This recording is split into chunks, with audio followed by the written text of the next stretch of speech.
Assalamualaikum warahmatullahi wabarakatuh, Sobat Henis Channel dimanapun Anda berada. Semoga Sobat Henis Channel semua selalu diberi kesehatan, dipanjangkan umurnya, diampuni semua dosa-dosanya, dilimpahkan rizkinya, dan selamat dunia akhirat. Amin amin ya Allah ya Robbal Alamin. Fitnah sejarah terhadap Syekh Siti Jenar. Syekh Siti Jenar merupakan sosok yang menjadi kontroversi karena pemikirannya yang dianggap menyesatkan umat oleh para wali penyebar agama Islam di Nusantara pada zaman itu.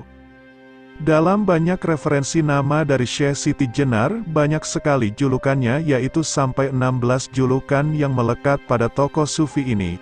Makna dari nama Siti Jenar sendiri adalah tanah merah, dan nama asli Syekh Siti Jenar yaitu Sayyid Hasan Ali Al-Husaini yang nantinya pada saat dewasa bernama Sayyid Abdul Jalil. Beliau juga dikenal sebagai Sunan Jepara, Syekh Lemah Abang, Syekh Siti Brit, Hasan Ali, dan Siti Jenar. Syekh Siti Jenar lahir di Persia, Iran, pada tahun 1404 m. Beliau masih dipercaya keturunan Nabi Muhammad SAW, dari keturunan Fatimah dan Ali bin Abi Thalib. Sejak kecil Syekh Siti Jenar berguru kepada ayahnya yaitu Sayyid Solih di bidang Al-Quran dan tafsirnya. Pada usia 12 tahun ia sudah hafal Al-Quran, dan pada usia 17 tahun dia bersama ayahnya berdagang dan berdakwah di Malaka. Kemudian ayahnya diangkat sebagai mufti oleh Kesultanan Malaka di bawah pimpinan Sultan Muhammad Iskandar Shah. Pada tahun 1424 m terjadi perpindahan kekuasaan antara Sultan Muhammad Iskandar Shah kepada Sultan Muzaffar Shah, sekaligus pergantian mufti baru kepada Syekh Samsuddin Ahmad. Lalu pada akhir tahun 1425 m, Sayyid Solih bersama anak dan istrinya pindah ke Cirebon dan bertemu dengan sepupunya yaitu Sayyid Kahfi bin Sayyid Ahmad yang mempunyai kedudukan sebagai mursyid tarikah dari Sanad Utsman bin Affan sekaligus penasehat agama Islam Kesultanan Cirebon. Sayyid Kahfi mengajarkan ilmu makrifatullah kepada Syekh Siti Jenar yang usianya pada saat itu sekitar 20 tahun. Pada saat itu mursyid tarikah Al-Mutabarah Al-Ahadiyah ada 4 orang yaitu 1. Maulana Malik Ibrahim, sebagai mursyid tarikah Al-Mutabarah Al-Ahadiyah dari Sanad Sayyidina Abu Bakar As-Siddiq untuk wilayah Jawa Timur, Jawa Tengah, Bali, Sulawesi, Kalimantan, Nusa Tenggara, Maluku, dan sekitarnya. 2. Sayyid Ahmad Faruqi Sirhindi dari Sanad Sayyidina Umar bin Khattab untuk wilayah Turki, Afrika Selatan, Mesir, dan sekitarnya. 3. Sayyid Kahfi, dari Sanad Utsman bin Affan untuk wilayah Jawa Barat, Banten, Sumatera, Campa, dan Asia Tenggara. 4. Sayyid Abu Abdullah Muhammad bin Ali bin Jafar al-Bilal, dari Sanad Sayyidina Ali bin Abi Thalib untuk wilayah Makkah, Persia, Irak, Pakistan, India, dan Yaman.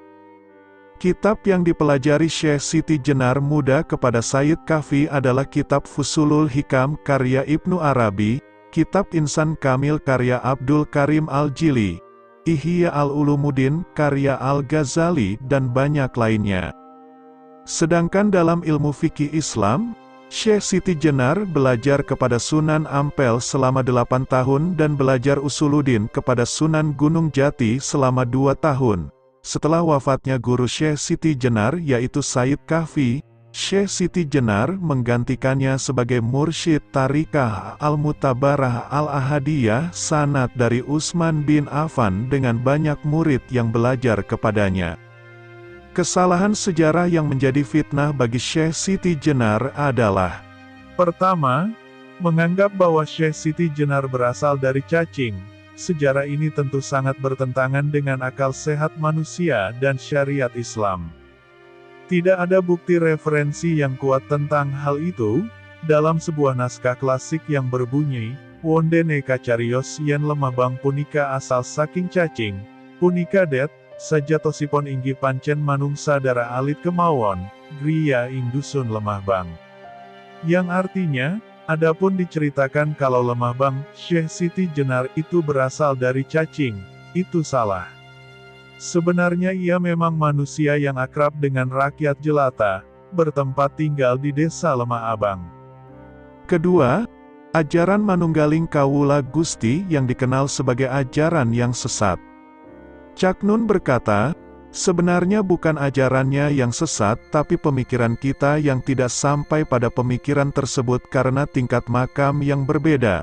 Dari hal inilah para wali songo tidak setuju kepada Syekh Siti Jenar karena mengajarkan ilmu makrifat yang tidak bisa dikonsumsi oleh sembarangan orang karena bisa menimbulkan salah tafsir terhadap ajaran tersebut sehingga bisa merusak penyebaran agama Islam di Nusantara pada saat itu. Ketiga, dalam beberapa buku diceritakan bahwa Syekh Siti Jenar meninggalkan salat, puasa Ramadan, sholat Jumat, haji dan sebagainya. Syekh Burhan Puri dalam Risalah Burhan Puri halaman 19 membatahnya, ia berkata, saya berguru kepada Syekh Siti Jenar selama 9 tahun dan saya melihat dengan mata kepala saya sendiri bahwa dia adalah pengamal syariat Islam sejati. Bahkan salat sunnah yang dilakukannya lebih banyak dari manusia biasa, tidak pernah bibirnya berhenti dalam berzikir menyebut nama Allah SWT. Dan membaca sholawat kepada Nabi Muhammad SAW, tidak pernah putus puasa Daud, puasa Senin Kamis, dan meninggalkan salat Jumat. Keempat, meninggalnya Syekh Siti Jenar dengan hukuman mati oleh para wali songo merupakan cerita fiktif yang ditambahi agar menjadi dahsyat dan menarik ceritanya, karena tidak ada referensi yang primer dan kuat yang menyebutkan hukuman mati kepada Syekh Siti Jenar. Berdasarkan riwayat para habaib, ulama, kiai dan ajengan yang ilmunya terpercaya, mengatakan bahwa Syekh Siti Jenar wafat di pengimaman Masjid Agung Cirebon dalam keadaan bersujud pada waktu melaksanakan sholat tajahud, dan para santri baru mengetahuinya saat akan melaksakan salat subuh. Tidaklah mungkin 9 wali Allah yang suci dari keturunan Nabi Muhammad akan membunuh wali Allah dari keturunan yang sama. Tidak bisa diterima oleh akal sehat. Penghancuran sejarah ini menurut ahli sejarah Islam Indonesia yaitu Aziumardi Azra adalah upaya Belanda dalam memecah umat Islam agar selalu bertikai antara Sunni dan Syiah, antara ulama syariat dan ulama hakikat. Bahkan penjajah Belanda telah mengklasifikasikan hal ini dalam politik divide et impera, yaitu politik pecah belah dengan 3 kelas, yaitu, kelas santri yang diidentikan dengan 9 wali, kelas piai yang diidentikan dengan Raden Fatah dan Kesultanan Demak, dan kelas abangan yang diidentikan dengan Syekh Siti Jenar. Maka dari itu kita harus berhati-hati dalam memahami sejarah secara penuh, bukan hanya secara setengah-setengah sehingga tidak akan menimbulkan perpecahan antara umat Islam.